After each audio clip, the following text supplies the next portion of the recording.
Have you ever felt the sinking feeling in your stomach, like you might lose every cent you worked so hard for? That's exactly how I felt the day I tried to import my first batch of iPhones from China. It was terrifying, but it also changed the way I do business forever.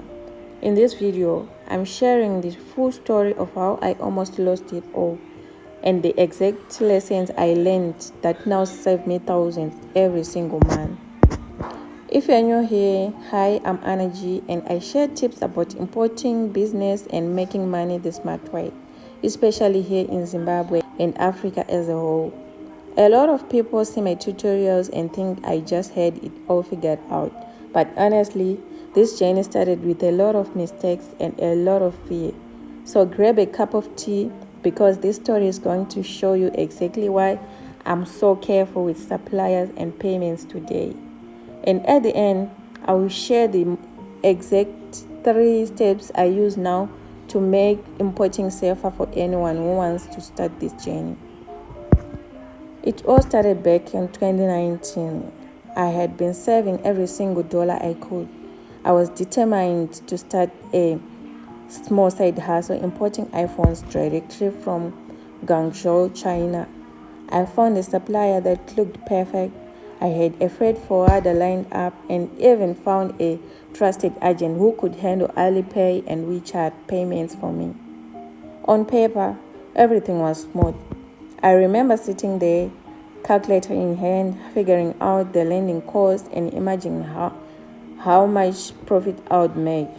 But this was my first time sending that much money overseas, and I had no idea that things were about to get very, very stressful.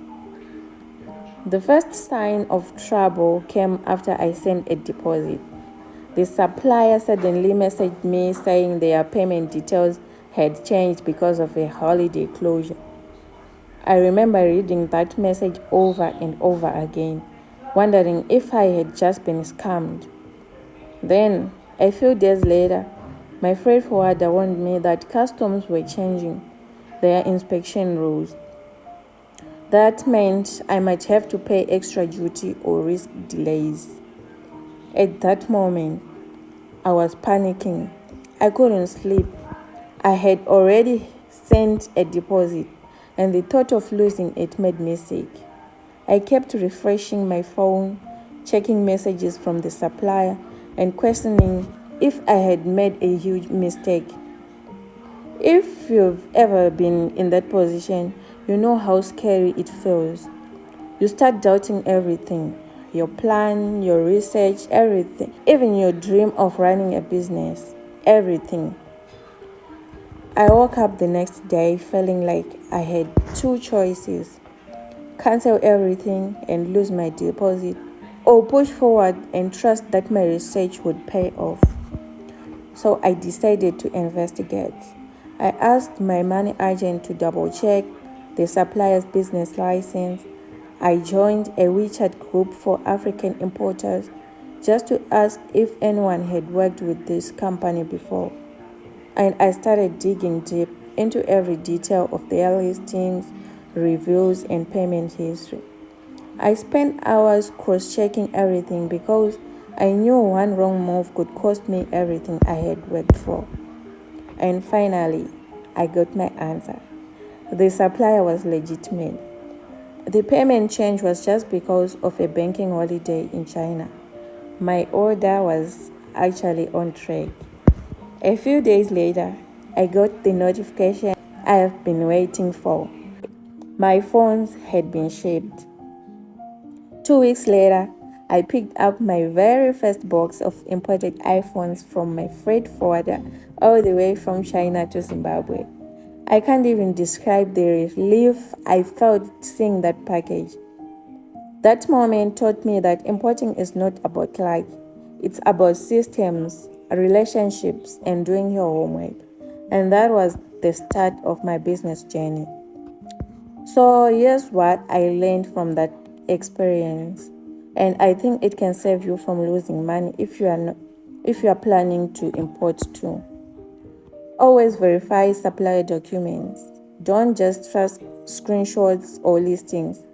Ask for their business license, check their company registration, and confirm with your agent. Also, work with a trusted payment agent. Sending money to a stranger is risky, but a reliable agent gives you an extra layer of security. And lastly, build strong relationships with your freight forwarder. They will not only help you ship but also guide you through customs changes, paperwork, and deadlines. Those three steps are the reason I can now ship iPhones confidently and why I haven't had a major loss since. I have a trusted freight forwarder and a money agent that I trust. I've been working with them for ages now.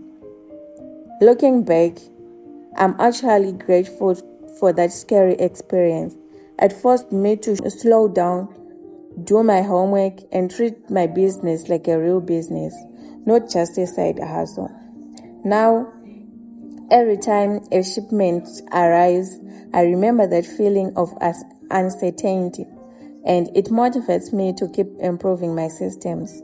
If you are watching this and dreaming of importing products, I want you to know that it's possible. Yes, there are risks, but when you plan carefully, those risks become manageable. If you want to see exactly how I import iPhones step by step, watch this video right there. I break down my full process including cost, shipping, and how I avoid scams. And if you found this story helpful, don't forget to subscribe and share this with someone who's been thinking about importing too. Trust me, this information can save them a lot of stress. Looking back now, that very first iPhone import taught me more lessons than any business book ever could.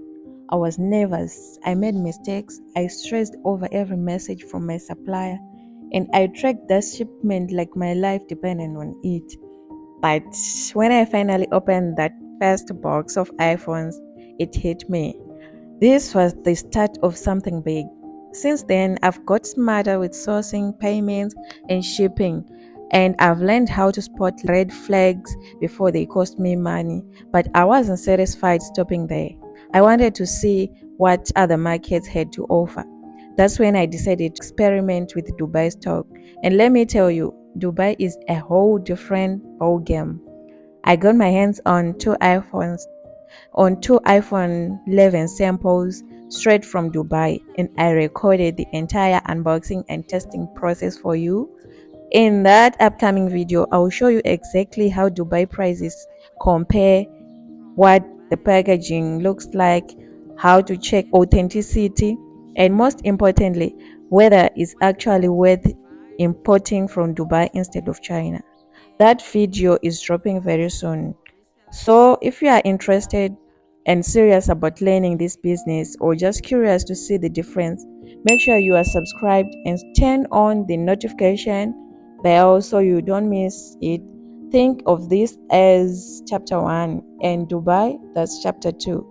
So, stay tuned because next time you will see me breaking down Dubai iPhones, sharing what I learned, and maybe even saving you a few costly mistakes. See you in the next video.